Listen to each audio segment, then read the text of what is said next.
જય હિન્દ, જય ભારત, જય જય ગરવી ગુજરાત. મિત્રો, આમ આદમી પાર્ટીએ એના શીર્ષ નેતૃત્વએ નિર્ણય લીધો છે કે પાર્ટી વિરુદ્ધ અને જનતા વિરુદ્ધ જે પણ પ્રવૃત્તિઓ કરશે એમને પાર્ટી ક્યારેય સાંખી નહીં લે.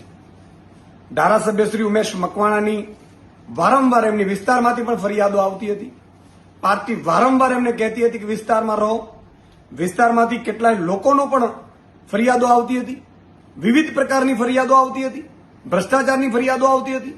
પાર્ટી એમને વારંવાર ચેતવ્યા છે, પણ બીજેપી ગંદી રાજનીતિ કરી રહી છે.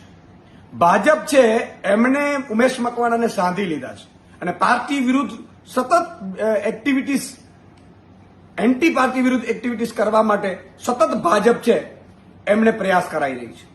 આજે પાર્ટીએ નિર્ણય લીધો છે, માનનીય અરવિંદ કેજરીવાલજીના શીર્ષ નેતૃત્વએ, કે ઉમેશ મકવાણાને પાર્ટી વિરોધી અને જનતા વિરોધી પ્રવૃત્તિઓ કરવા બદલ 5 વર્ષ માટે પાર્ટીમાંથી સસ્પેન્ડ કરવામાં આવે છે. અને હું ચેલેન્જ આપું છું ઉમેશ મકવાણાને. ભાજપે ગંદી રાજનીતિ કરી છે સાહેબ. એમણે વિસાવદર ચૂંટણીમાં રાજીનામા અપાડાવ્યા, ધારાસભ્યોને પાછી વિસાવદર આમ આદમી પાર્ટીએ જીતી, ભાજપ બોખલાઈ ગઈ છે. ભાજપે મેસેજ આપવા માંગે છે કે તમારા બીજા ધારાસભ્યોને પણ અમે ટચમાં છીએ. પણ આમ આદમી પાર્ટી, એનો કાર્યકર્તા અને ગુજરાતની જનતા બધું જોઈ રહી છે ભાજપની આ ગંદી રાજનીતિ. અને વિસાવદરની ચૂંટણી પછી ભાજપ સંપૂર્ણપણે બોખલાઈ ગઈ હતી. આખી કેબિનેટો, કેન્દ્રીય મંત્રી હોવા છતાં ભાજપે સુપડા સાફ થઈ ગયા છે. હમણાં સરપંચોની ચૂંટણીમાં પણ ભાજપના સુપડા સાફ થઈ ગયા છે. ત્યારે આ ઉમેશ મકવાણા જેવા વ્યક્તિઓને સાધીને ભાજપે આમ આદમી પાર્ટીને ડેમેજ કરવાની કોશિશ કરતી હોય તો એ ભૂલ ભરેલી છે.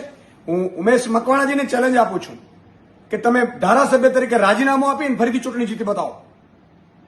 તમારામાં હિંમત હોય. ભાજપને પણ ચેલેન્જ આપું છું કે આમ આદમી પાર્ટીની સામે ચૂંટણી લડવાની તાકાત હોય તો ઉમેશ મકવાણા રાજીનામું આપે અને તમે ટિકિટ આપો અને આમ આદમી પાર્ટી ચૂંટણી લડશે અને ત્યાંથી જીતીને બતાવો તમે બોટાદમાંથી.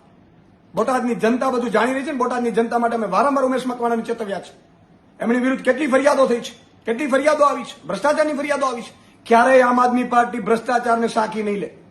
અને જેના કારણે એ પાર્ટીથી વારંવાર અમે કોશિશ કરી હતી વારંવાર એમને મનાવવાની, એમને સમજાવવાની કે ભાઈ તમે આ પ્રવૃત્તિઓમાં ના પડો. આપણે ભ્રષ્ટાચારની પ્રવૃત્તિઓમાં ક્યારે આવવું ન જોઈએ. એમની વિરુદ્ધ નાનામાં લેટરો પણ મળ્યા છે મને.